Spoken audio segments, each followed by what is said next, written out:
నీ చిరునవ్వు, నీ కన్నుల్లో నా నీ రూపం నాకన్నా ఎంతో రూపం అనిపించే చిన్నారి, ఈ అనుభవమే నాకు తొలిసారి.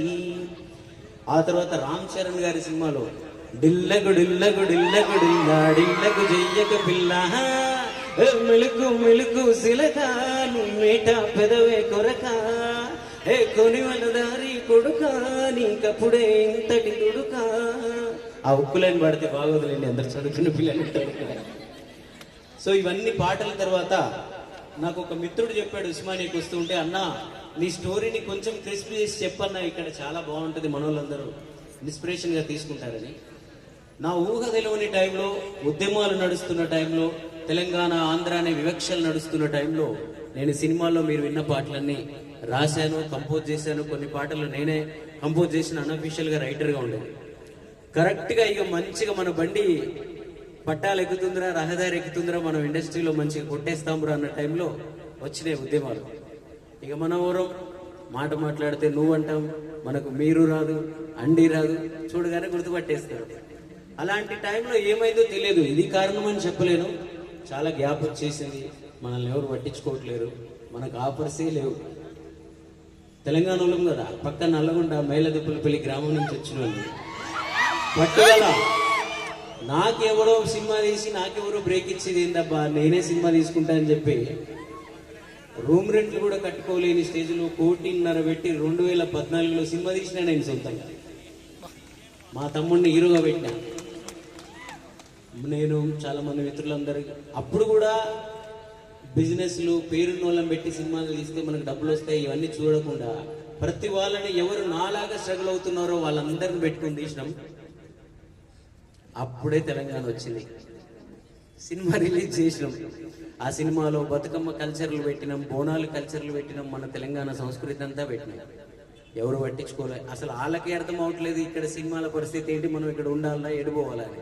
ఇక్కడ వాళ్ళకి అర్థం అవట్లేదు, తెలంగాణ వాళ్ళకి ఇప్పటికీ అర్థం కాదు సినిమాల గురించి. అనుకోండి, డబ్బులు ఉంటే ఏడ భూములు కొందాం, ఏడ రియల్ ఎస్టేట్ చేద్దామంటారు. కానీ మాలాంటి వాళ్ళని మేమందరం ఇక్కడ కొట్లాడుతున్నాం కదా సినిమాలు తీద్దామని, మన వాళ్ళకి ఎవరికి ఇంకా ఇప్పుడిప్పుడు ఏదో 2-3 వస్తుందంటే. ఆ తర్వాత తెలంగాణ వచ్చి అందరూ ఊరేగుతా అంటే మేము సినిమా తీసి మొత్తం సర్వం కోల్పోయి రోడ్లో పడిపోయాం. ఇక అప్పటి నుంచి వీడికి సినిమా, వీడే సొంతంగా సినిమా తీశాడు, వీడికేం ఆఫర్లు ఇస్తామని ఇక అసలు ఉన్నది పోయింది, ఉంచుకున్నది పోయింది. అలా 2-3 సంవత్సరాలు రూమ్లో చీకటి గదిలో ఈ ఫోన్కి ఒక మెసేజ్ అయినా ఎవరైనా చేస్తారా అని వెతుకుతూ చూస్తూ చూస్తూ చూస్తూ మళ్ళీ నాలో ఉన్న మన తెలంగాణ వాడు బయటకు వచ్చింది. అరే నేను మ్యూజిక్ డైరెక్టర్ని, నేను పాటగాన్ని, నేను రైటర్ని అని గుర్తించడానికి సినిమా మాత్రమే ఉందా, ఇంకేం లేదా, ఇంకేం లేదా అని వెతుకుతూ వెతుకుతూ చాలాసార్లు ఎక్కడైనా వేదికల మీదకి వెళ్ళినప్పుడు మీలాంటి చదువుకున్న వాళ్ళు, ఆఫీసర్లు, గొప్ప గొప్ప వాళ్ళు ఉన్నప్పుడు ఏం చేస్తావు బాబు నువ్వు అంటే, నేను సినిమా మ్యూజిక్ డైరెక్టర్ని సార్ అని నాకు నేను గర్వంగా చెప్తే, ఆ సినిమా మ్యూజిక్ డైరెక్టరా అంటే, సినిమా మ్యూజిక్ డైరెక్టర్లు సినిమా పాటలు రాసే వాళ్ళు అంటే అంత వాల్యూ లేని టైం అది, ఇప్పటికీ అంత ఇవ్వరు. అప్పుడు నాకు అర్థమైంది ఏంటంటే, సినిమాలో 4 సందర్భాలు డైరెక్టర్లు, ప్రొడ్యూసర్లు చెప్పిన పాటలకి మేము చేస్తున్నాం, అవి హిట్ అవ్వచ్చు, మిలియన్ల కొద్ది వ్యూస్ రావచ్చు, కానీ వాటికి రెస్పెక్ట్ రావట్లేదు. రెస్పెక్ట్ కూడా రావాలంటే నేను ఏం చేయాలని చెప్పి అప్పుడెప్పుడు గద్దరన్న క్యాసెట్లు వచ్చాయి. ఆ తర్వాత గోరెటెంకన్న గారు పల్లె గురించి, ఊరు గురించి ఎన్నో అద్భుతమైన విషయాలు చెప్పేవాళ్ళు.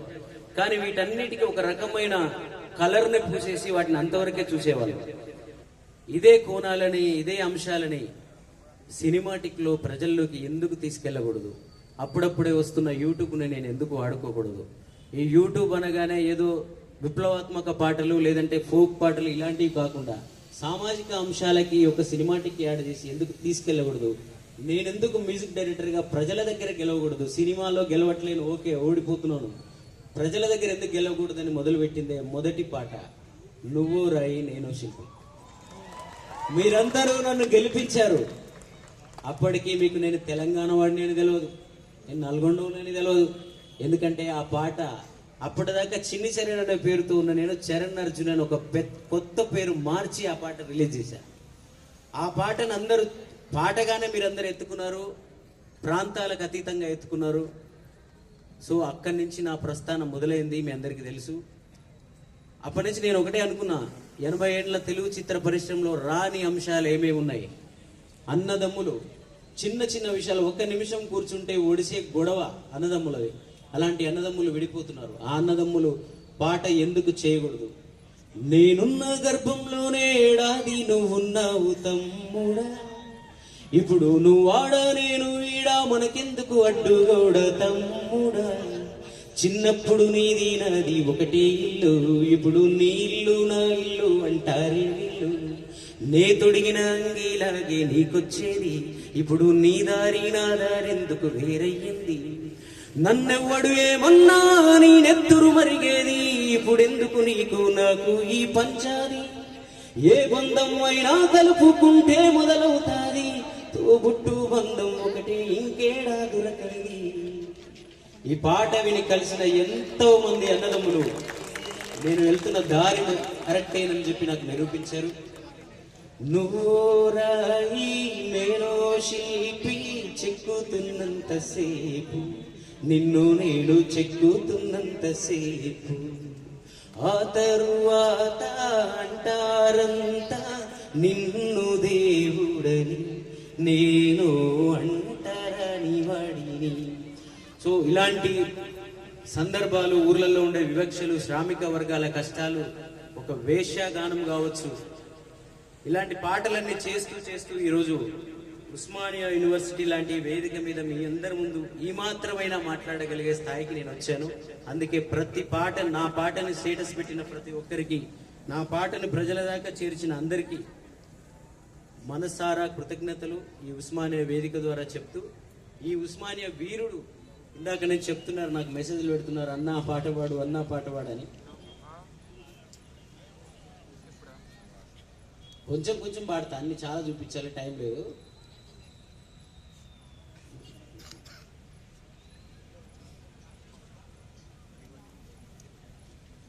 ఎంతమంది విన్నారు మీలో జార్జి రెడ్డి సాంగ్? విన్నారు అసలు? ఉద్యమంలా ఎగసిన తార, పొద్దు పొడుపై నడిపే తీర, చేగువేరా నీలో చేరారా, చెదిరిపోని చైతన్యపు దారా. జార్జి రెడ్డి ఇంటి పేర, జాగృతే నీ ఒంటి పేర, నువ్వు మా ఉస్మానియ దండోరా, నీకు మా గుండెలతో దండేరా. ఆడు చూసే లోకం వేరుగుంటాదంట, ఆట కోయిల నాడే పోరు కురికేనంట. యుద్ధ విద్యలలోన ఆరితేరాడంట, వీరుడల్లే ఆడే బయలుదేరాడంట. జార్జి రెడ్డి ఇంటి పేర, జాగృతే నీ ఒంటి పేర, నువ్వు మా ఉస్మానియ దండోరా, నీకు మా గుండెలతో దండేరా.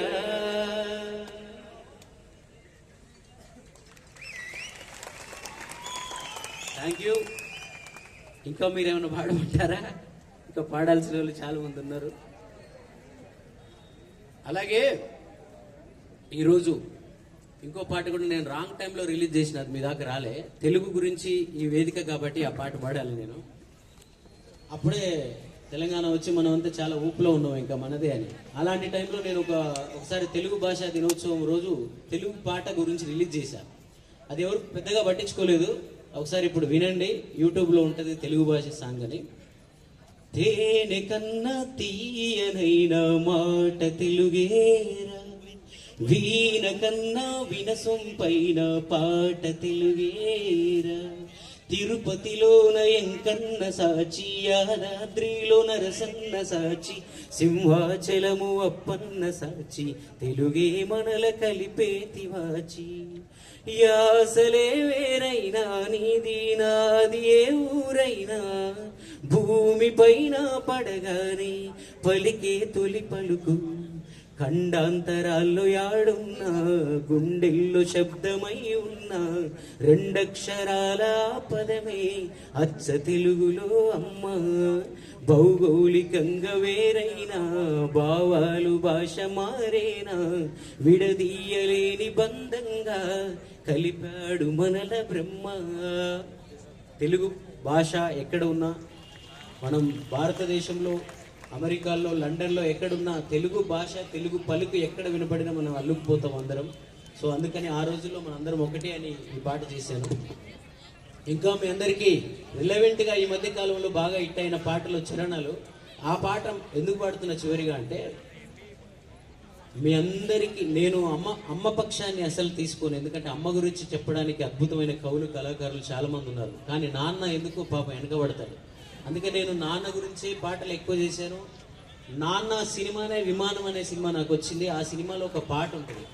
విమానం అనే సినిమాకి నేనే సంగీత దర్శకుని, లిరిక్ రైటర్, రాసింది కూడా నేను మళ్ళీ ఎందుకు చెప్పుకోవాల్సి వస్తుందంటే, నాకు ఒకటే కోపం. నేను 2010లోనో 12లోనో చాలా మంది చూసుంటారు, తెలంగాణ సింగరేణిలో ఏదో ఉద్యమం బాగా జరుగుతూ ఉంది. కేసీఆర్ గారి ఛానల్, టీ న్యూస్ ఛానల్ ఉంటుంది. అది కేసీఆర్ గారిదని నాకు తెలియదు. నేనేదో సినిమా ప్రమోషన్ కోసం ఆ ఛానల్లో లైవ్లో కూర్చున్నా. ఉద్యమం చాలా హీట్గా జరుగుతూ ఉంది. మిర్యాలగూడ నుంచి ఒకటి ఫోన్ చేశాడు నాకు, చరణన్న ఆంధ్రోళ్ళు అంటే మనల్ని దుక్కుతారట కదన్నా, నువ్వు ఇట్లాటగా అట్లాటగా, మీరు సినిమాలలో ఇట్లాటగా అట్లాటగా అన్నాడు. నేను అడిగిన, సరే వాళ్ళు దొక్కుతారో ఏం చేస్తారో కానీ నేనెవరో తెలుసా నీకు అన్న. అప్పటికే మీరు విన్న డిల్లకి అయిపోయింది, శంభో శివం అయిపోయింది, ఇంత అందంగా ఉన్నవి అయిపోయింది, ఆయుధం అయిపోయింది, స్టైల్ అయిపోయింది. నేనెవరో తెలుసా అన్న. తెలీదు అన్నాను, ఎవరో నాకు తెలియదు అన్నాడు. అరే భయ్, మిర్యాలగూడెం నల్లగొండకు 25 కిలోమీటర్లు ఉంటుంది. నీ పక్క ఊరోడు నేను గిన్ని పెద్ద పెద్ద సినిమాలకు పాటలు రాస్తుంటే నేను ఎవడో తెలియదు అంటావు. అదే ఆంధ్రాలో ఆంధ్ర వారిని నేనైతే పల్లకి మోసేవాళ్ళు నన్ను ఇక్కడెక్కడో. ముందు మన వాళ్ళని గుర్తించడం ముందు నేర్చుకోండి మీరు, తర్వాత అవతలోడు తొక్కుతున్నాడా లేదా అనే విషయాన్ని మాట్లాడండి అని అప్పుడే అన్నా. ఆ మరుక్షణమే కేసీఆర్ గారు లైన్లోకి వచ్చి నాతో, అరే బిడ్డ కరెక్ట్గా మాట్లాడేవారు అని చెప్పి నాతో చాలాసేపు మాట్లాడారు. లైవ్లో చాలా మందికి తెలుసు అది. అందుకే మనోళ్ళని గుర్తించండి. రంగులు పూసుకొని కనపడే ఆర్టిస్టులు మాత్రమే మీకు గుర్తుంటారు, కానీ దాని వెనక కేసీఆర్ గారి కథాగానం, ఏ పల్లె పిల్లోడు ఏ తల్లి బిడ్డాడు, అది చేసింది నేనే. ఇప్పటి ముఖ్యమంత్రి 3 రంగుల జెండా బట్టి చేసింది నేనే. ఇది రాజకీయ వేదిక కాకపోవచ్చు, కానీ బట్టి వీటన్నిటి వెనుక ఒక నల్లగొండ తెలంగాణ బిడ్డడున్నాడని మీకు చెప్తున్నాను. ఆ పాడిన ఆయన అందరికి తెలిసి నల్గొండ గద్దారు, కానీ దాన్ని కంపోజ్ చేసినోని, రాసినోని నేనని చాలా మందికి తెలియదు. సో ఆ ముఖ్యమంత్రి గారైనా చెప్తే మరి మీ అందరికి తెలుస్తుందేమో. ఆయన ఎప్పుడు చెప్తాడో అర్థం కావట్లేదు. సో మీ అందరికి విమానం సినిమాలో అందరు స్టేటస్లు పెట్టుకుంటున్నారు. ఆ పాట చివరికి ఎందుకు పాడుతున్నా అంటే, మీ అందరి వెనుక నాన్న ఉన్నాడు, మీ అందరి వెనుక నాన్న ఉన్నాడు, నా వెనుక కూడా నాన్నే ఉన్నాడు. కొండేటి మల్లయ్య మా నాన్న కాళ్ళు మొక్కందే నేను ఏడికి పోను, మా నాన్న ఆశీర్వాదం లేకుండా నేను ఎక్కడికి వెళ్ళను. సో మా నాన్నే నా మేనేజర్, మా నాన్నే నా అసిస్టెంట్, మా నాన్నే నా గురువు, మా నాన్నే నా ఫిలాసఫర్. సో మీ అందరి నాన్నలు కూడా వెనక ఉన్నారు. మీరు గెలిస్తే మీ నాన్న చాలా మురుస్తాడు. మీ నాన్న మురిపం కోసం మీరంతా గెలవండి. నువ్వు కన్న కలలే నెరవేరేను చూడు, అందుకే ఉన్నాడు మీ నాన్నే తోడు. దశరథ మహారాజే నాన్నయ్య పుట్టాడు, నువ్వు రాముడంత ఎదగర నేడు. సంబరం అంటే ఏదో కాదురో, ఇంతకు మించి ఏది లేదురో. రేల రేల రేల రేల నిదే నింగి నేల, నిత్యం పండగల్లే బతుకు జన్మే ధన్యమయ్యేలా. థ్యాంక్ యూ అందరికీ. చివరిగా మీ అందరికీ ఒక మాట. ఈ మధ్యకాలంలో ఎలక్షన్లలో ఊర్లో భార్య ఏదో లేడీస్ రిజర్వేషన్ వస్తుంది. ఆడమ సర్పంచ్ ఉంటుంది, మగాయన పెత్తనం చేస్తుంటాడు, లేకపోతే ఆయన ఏదో ఉంటాడు, ఈయన మొత్తం ఈయనే చేస్తూ ఉంటాడు. ఆ లెక్కన చూసుకుంటే నేను కూడా ఉస్మానియా యూనివర్సిటీలో చదివినట్టే. ఎట్లా అంటే, మా ఆవిడ ఇందులోనే చదువుకుంది, ఎంకామ్ చేసింది, తన పేరు ఆనంది. సో ఆ ఉద్యమ కాలంలో ఆమె మా మరదలు కూడా. సో ఉద్యమ కాలంలో అంటే కాలేజ్ బంద్ అయిందని చెప్పి వస్తూ ఉండేది మా దగ్గరికి. ఎందుకు బంద్ అవుతుంది అంటే మీ కాలేజ్ అంటే, తెలంగాణ ఉద్యమంలో గొడవలు జరుగుతూ ఉన్నాయి, ఈరోజు బంద్ అని చెప్తా ఉండేది. సో ఒక రాష్ట్రాన్ని తీసుకొచ్చిన